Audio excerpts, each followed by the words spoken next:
Have you ever wondered what would happen if the man who inspired Luffy to become a pirate became the Fleet Admiral of the Marines instead? If Shanks had become Fleet Admiral, the balance of the entire world would have collapsed. The rise of pirates, the fate of the four emperors, Luffy's journey, and even the world government itself would have changed forever. It all started on the day Goldie Roger surrendered himself to the Marines. Before Goldie Roger surrendered himself to the world government, he met Shanks one last time. During their final conversation, Roger revealed a secret he had kept for years. Shanks wasn't an ordinary pirate. He was a celestial dragon, separated from his family during the God Valley incident. Roger also told Shanks everything he had learned at Laugh-Tale. The world government was deeply corrupted, and the innocent people of the world would one day face a disaster unlike anything in history. Roger wanted to save them, but he knew he didn't have enough time. So he placed his final hope in Shanks. Use your power to change this world and protect the innocent. Those words never left Shanks' mind. After Roger's execution, Shanks began searching for the truth about his past. Days later, he discovered that Roger had been telling the truth. He really was a celestial dragon. Shanks returned to Mary Joyce, hoping to reclaim his place. While his family welcomed him back, the other celestial dragons rejected him. To them, he was nothing more than a pirate raised outside the Holy Land. We will never allow a pirate to live among us. Instead of walking away, Roger's final words echoed in Shanks' mind once again. If he couldn't change the world as a pirate, then he would change it from within. Shanks joined the Marines, with the authority of his celestial dragon family opening the doors for him, and the years of training he received from Silver's Rayleigh. He quickly proved himself to be an extraordinary Marine. His incredible haki, natural leadership, and countless achievements allowed him to rise through the ranks at an unbelievable pace. Years later, Shanks reached the highest position in the Marines. He became the Fleet Admiral, believing that only from the top could he finally change the world government. As the years passed, Shanks slowly began changing the Marines from within. Corrupt officers were removed, innocent civilians received greater protection, and unlike the other admirals, Shanks refused to follow the Five Elders' orders blindly. But no matter how hard he tried, every time Shanks challenged the Five Elders, he was reminded of one harsh truth. Even the Fleet Admiral had to obey their commands. One day, the Five Elders received intelligence that the Hito no Mi model Nika had fallen into the hands of a pirate crew in the East Blue. Knowing how dangerous the fruit truly was, they ordered Fleet Admiral Shanks to retrieve it and return it to Mary Joyce immediately. Shanks easily captured the pirates and secured the devil fruit. On his journey back, he stopped at Fuchsia village to rest and have a meal. There, he met a cheerful young boy named Monkey D. Luffy. Just like in the original timeline, the mountain bandits barged into the bar. Mistaking Shanks for an ordinary marine, they mocked and insulted him. While everyone was distracted, Luffy unknowingly ate the Hito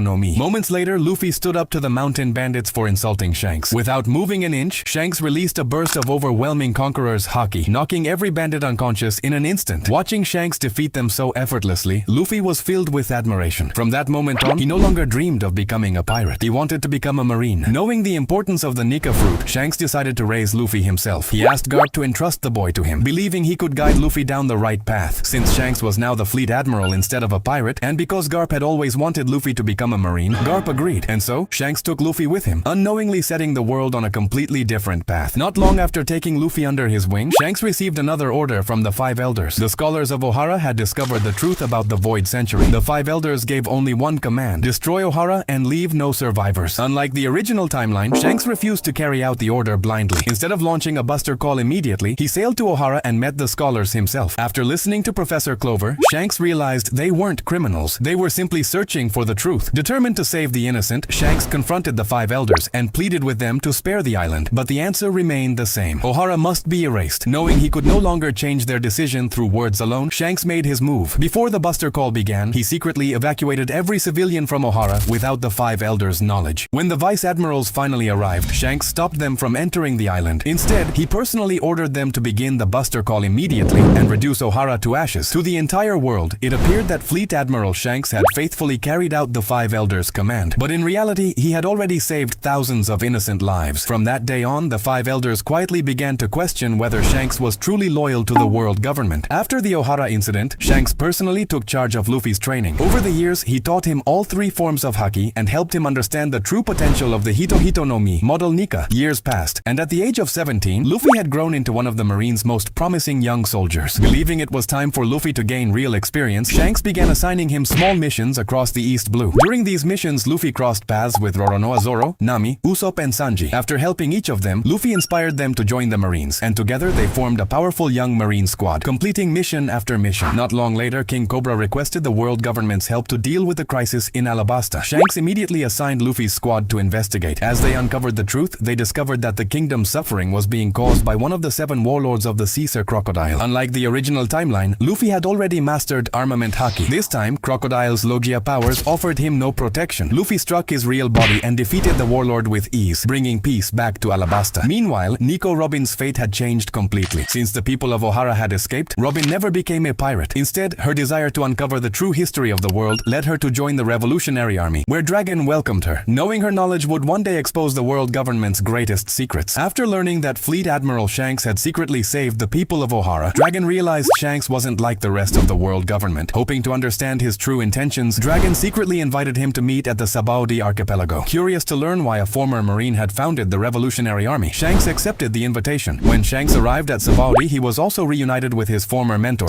Rayleigh. There, Shanks revealed Roger's final wish, the truth he learned from Laugh Tale, and the future disaster that would one day sink the world beneath the sea. Dragon and Rayleigh were left speechless, realizing they all shared the same goal of protecting the world. The three formed a secret alliance that no one else would ever know about. At the very same time, Luffy and his squad arrived at Sabaody for their next mission. While exploring the island, Luffy witnessed a celestial dragon treating innocent people like slaves. Moments later, the celestial dragon shot a civilian simply for crossing his path. Without a second of hesitation, Luffy punched the celestial dragon. The entire island fell silent. Rayleigh smiled. Dragon looked at Luffy and quietly said, "That's my son." But Shanks knew exactly what would happen next. Moments later, his Den Den Mushi began to ring. The five elders had only one order: remove Monkey D. Luffy from the Marines immediately. However, Shanks refused. He warned the five elders that forcing the user of the Hito Hito no Mi out of the Marines would only create another enemy for the world government. After a long silence, the five elders reluctantly agreed. They allowed Luffy to remain a Marine but warned that this would be his final chance. To keep him under their watch, they immediately assigned Shanks and Luffy a new mission: escort Portgas D. Ace to Marineford for his public execution. In this timeline, Luffy had never met Ace and knew nothing about their connection. To him, Ace was simply another pirate. Without questioning the order, Shanks, Luffy, and the rest of the Marine squad set sail toward Marineford, completely unaware that the greatest war in history was about to change all of their lives forever. Shanks and Luffy arrived at Marineford with Portgas D. Ace. Just like in the original timeline, the three admirals, the vice admirals, and thousands of Marines gathered for the greatest war the world had ever seen. Soon the Whitebeard pirates arrived to rescue Ace, and the Battle of Marineford began. As the war raged on, Garp revealed the truth. Ace wasn't just another pirate, he was Goldie Roger's son. Shanks stood frozen. Everything he had done as Fleet Admiral was to fulfill Roger's final wish. But now, Roger's own son was about to be executed by the very organization he had served for years. Without another moment of hesitation, Shanks walked onto the execution platform, shattered Ace's Sea Prism Stone handcuffs, and helped him escape. Luffy stared at Shanks in disbelief. Before Luffy could question him, Shanks simply said, "Trust me, Luffy. I'll explain everything later." Without hesitation, Luffy chose to trust the man who had raised him. Together with Zoro, Nami, Sanji, and Usopp, they fought beside Shanks to protect Ace. Seeing Ace freed, Whitebeard immediately ordered his crew to retreat from Marineford. But the three admirals blocked their escape. Akainu charged straight toward Shanks with a massive wave of magma. Using his future sight, Shanks effortlessly avoided the attack before striking Akainu with a devastating divine departure, defeating him in a single blow. Moments later, Shanks unleashed his overwhelming Conqueror's Haki, knocking out nearly half of the Marines on the battlefield. Meanwhile, Luffy and his squad, alongside Ace, managed to defeat Aokiji, while Marco held off Kizaru, allowing everyone to escape Marineford safely. The news shocked the entire world. The five elders immediately branded Fleet Admiral Shanks a traitor, placing a 4 billion berry bounty on his head. Luffy and his entire squad were also declared criminals and enemies of the world government. At that moment, Shanks finally accepted the truth. The world government could never be changed from within. To fulfill Roger's final wish, Shanks formed a secret alliance with Dragon,